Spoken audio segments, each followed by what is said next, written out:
Hello students, question number 14 from JEE Main 2022, 25 July, shift 1. The question is, let P be the plane containing the straight line this and perpendicular to the plane containing the straight lines this and this. ये दोनों straight lines को जो plane contain कर रहा है वो हमारे required plane के perpendicular है ना। तो basically हम क्या करेंगे कि इस प्लेन का नॉर्मल निकालेंगे। इस प्लेन का जो नॉर्मल होगा वो इस प्लेन के पैरेलल हो जाएगा क्योंकि दोनों प्लेन्स परपेंडिकुलर है।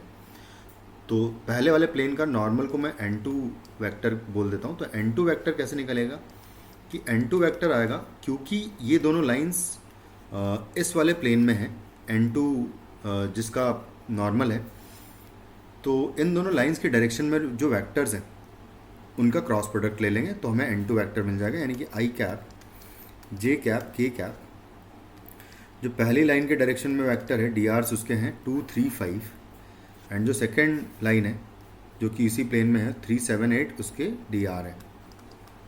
इसको सॉल्व करके क्रॉस प्रोडक्ट करके मैं n2 वेक्टर निकाल लूँगा जो कि आएगा 8 इंटू 3 24 माइनस करूँगा मैं 35। तो 24 माइनस 35 अगर करेंगे तो आएगा -11। तो -11 आई कैप आएगा।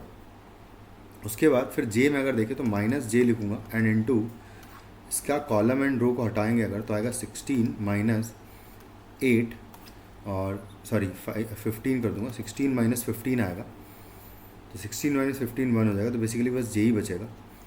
और उसके बाद फिर नेक्स्ट के में अगर देखें तो के में आ जाएगा 14 माइनस 9। तो यहाँ पर 5 बचेगा यानी कि +5 के कैप आ जाएगा। तो बेसिकली n2 वेक्टर मेरे पास आ गया कि वो ये होगा। उसके बाद अगर n2 वेक्टर आ गया है तो एक वेक्टर दो है ना, प्लेन में हमें दो वेक्टर्स मिल गए। एक तो ऑलरेडी इस लाइन के अलॉन्ग जो वेक्टर है जो कि ये लाइन क्योंकि कम्प्लीटली प्लेन में लाई कर रही है इस पी प्लेन में, तो ये वाला वेक्टर भी इसी प्लेन में है और साथ में ये वाला वेक्टर भी हमने इसी प्लेन में निकाल लिया है जो पी प्लेन निकालना है उसमें। तो दोनों का फिर से क्रॉस प्रोडक्ट लेके हम इस वाले वेक्टर का नॉर्मल निकाल सकते हैं। तो यहाँ पर आ जाएगा n1 vector will be equal to आ जाएगा i j k। फर्स्ट तो मैं -11 -1 एंड 5 पुट कर दूंगा और यहाँ से आएगा 9 -1 एंड -5। तो दोनों का क्रॉस प्रोडक्ट ले लेता हूँ। तो फाइनली यहाँ से आएगा i कैप में आ जाएगा 5 और 5 + 5 हो जाएगा यानी कि 10 हो जाएगा। तो 10 आई कैप आ जाएगा। जे में अगर देखें तो इन दोनों को हटाएंगे अगर तो +55 हो जाएगा ये एंड माइनस कर देंगे 45।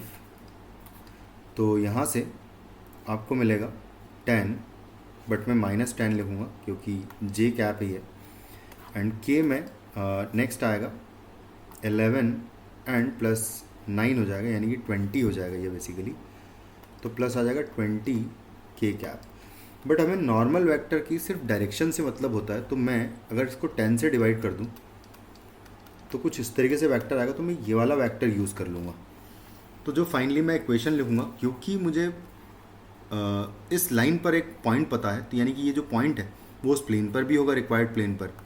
तो मैं डायरेक्टली इक्वेशन ऑफ प्लेन अगर लिखूँ तो इक्वेशन ऑफ प्लेन हो जाएगा क्योंकि इस लाइन पर वो पॉइंट है 3, -4, 7। तो इस पॉइंट से पास हो रहा है। तो 3, -4, 7 से पास हो रहा है अगर तो यहाँ से मैं लिखूँगा 1 × x-3। फिर नेक्स्ट जो है -1 है तो ये हो जाएगा -1 × x+4 सॉरी y+4 हो जाएगा ये एंड आएगा नेक्स्ट +2 है टाइम्स z-7 हो जाएगा इक्वल टू 0।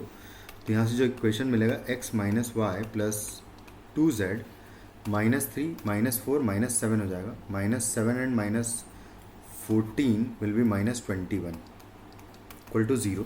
ये हो जाएगा रिक्वायर्ड प्लेन और इसका इस पॉइंट से हमें डिस्टेंस निकालना है, उसका d² का वैल्यू बताना है।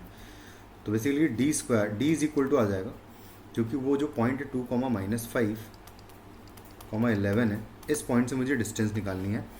तो ये हो जाएगा 2, माइनस माइनस प्लस हो जाएगा यहाँ पर 5 एंड आएगा प्लस यहाँ पर 22 माइनस 21 है, होल डिवाइडेड बाय आएगा अंडर रूट ऑफ 1 का स्क्वायर प्लस 1 का स्क्वायर प्लस 4 हो जाएगा 2 का स्क्वायर। तो यहाँ से d का वैल्यू हो जाएगा 2 प्लस 5 हो जाएगा 7, 7 प्लस 1 हो जाएगा 8, तो ये हो जाएगा 8 एंड डिवाइडेड बाय आ जाएगा 6 का रूट 6 बेसिकली।